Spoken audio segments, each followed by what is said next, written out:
Welcome back, everyone, to another deep dive. This time, we're diving into a topic that I think a lot of people are going to find really interesting and maybe even a little bit controversial. We're talking about manifestation. Manifestation. Have you heard of this? Oh, of course. So, it's one of those things that gets thrown around a lot, but there are a lot of misconceptions. Yeah. We're going to be taking a look at a whole bunch of sources that go deep into what it is, what it isn't, and how to actually do it effectively. So maybe you're thinking like me, manifestation, isn't that just, like wishful thinking? You make a vision board and all your dreams come true. Right. People think it's magic. But is it really just magic? Well, not exactly. So we're going to separate fact from fiction here. One of the biggest myths, I think, is that manifestation is just about positive thinking. Oh, absolutely.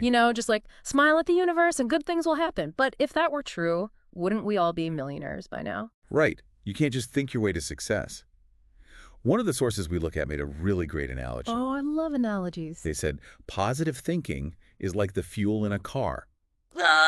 It's important, but you still need the car. You need the engine, the wheels, Exactly. the whole shebang. Right. Positive thinking can give you the energy and motivation to get started. But you still have to take action. Exactly. That leads us to another myth, that manifestation is just wishing for things. Yes. People think you can sit on your couch, eat bonbons, and manifest $1 million. Yeah. But it doesn't quite work that way. It's like making a wish on a dandelion and poof. Right. There was this other analogy in one of the sources I thought was really helpful. They compared manifestation to gardening. Okay. I like that one. You plant a seed, which is your intention, but then you have to tend to it. You have to water it. You have to give it sunlight. Right. You have to nurture it. So it's not just a passive thing, it's an active process. Exactly. Which makes a lot of sense, because if we just sit around waiting for things to happen, they probably won't.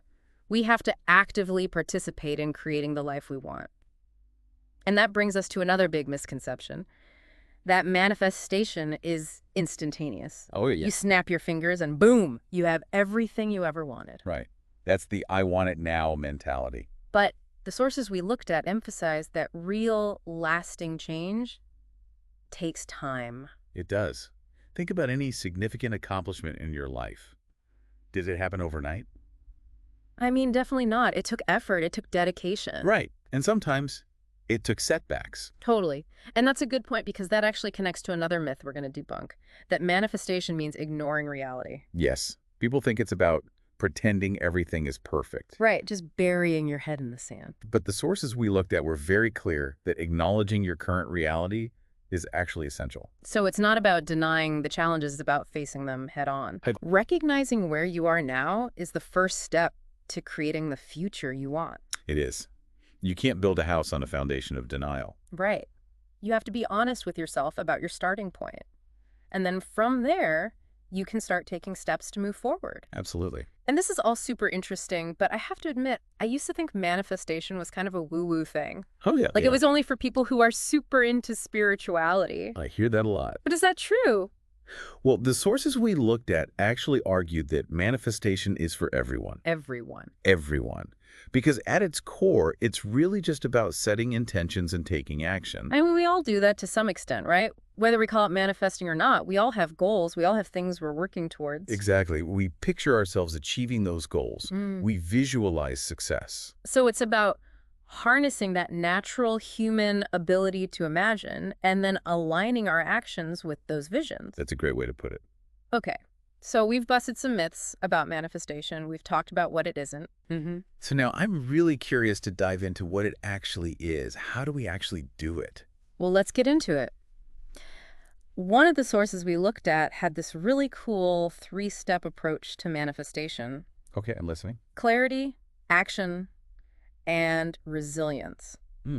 Those are good. It's all about getting really clear on what you want first. Clarity, right. Yeah, because a lot of people, they have these, vague ideas like, I want more money, Sure. or I want a better relationship, but they don't really define what that actually looks like. Right. It's like saying, I want to be happy. Exactly. What does that even mean? Okay, so how do you get clarity? Well, it's like instead of saying, I want a new job, you say, I want a job where I can use my creativity, where I can make a positive impact, maybe a 4-day work week. Oh, nice. Get really specific. One source even suggested making a vision board. I love vision boards. Right. Or write it all down, like a journal entry. Yeah. Describe your ideal day.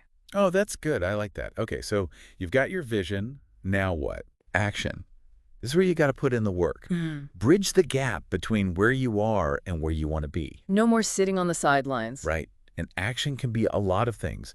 Setting goals, breaking those goals down into smaller steps, even just doing one small thing every day that moves you in the right direction. Little by little.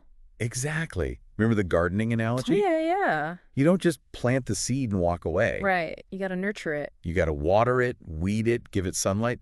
Manifestation's the same way. Consistent effort. Okay, so let's say I want to write a novel. Okay. My action steps would be like setting aside time to write every day. Yeah. Maybe join a writing group, take a class. Perfect. Yeah.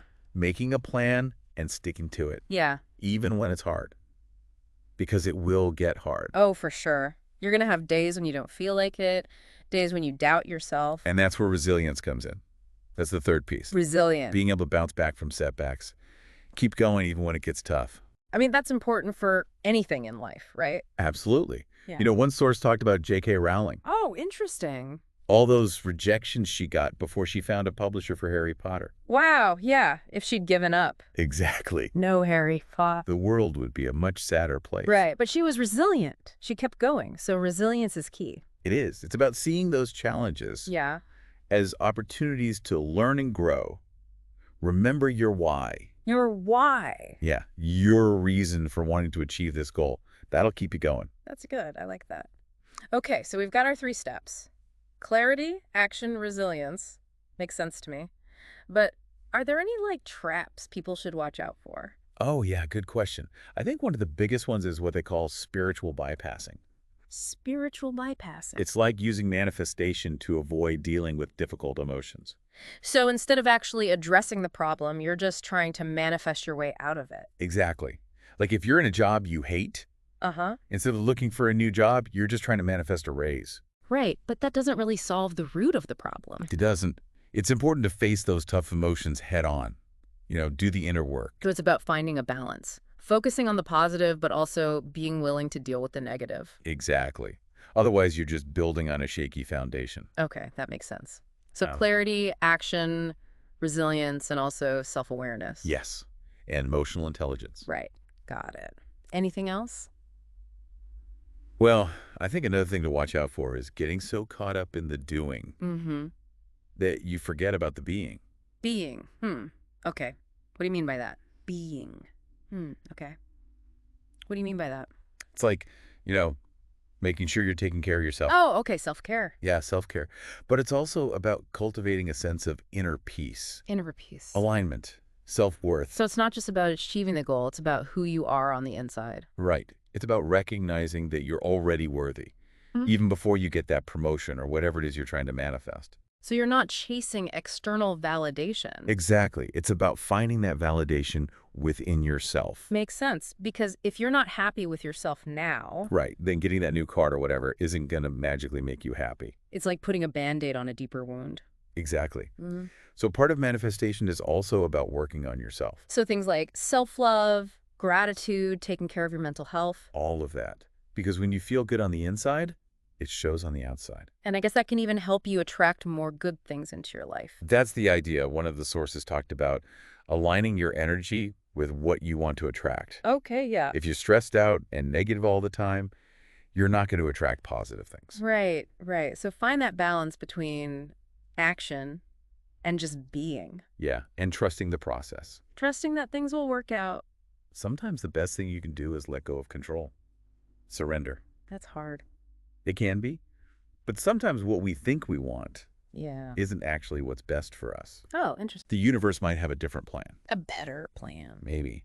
So being open to that is important. Okay, so trust, surrender, and also gratitude. Yes, gratitude is huge. Being thankful for what you already have. Exactly. It shifts your focus from lack to abundance. And that can make a big difference. It can, because what you focus on expands. Oh, yeah, I've heard that. If you're always dwelling on what you don't have, you're going to attract more of that. But if you focus on the good, You attract more good. I like that. So manifestation isn't about forcing things to happen. No, It's about aligning yourself with your desires Taking action. and trusting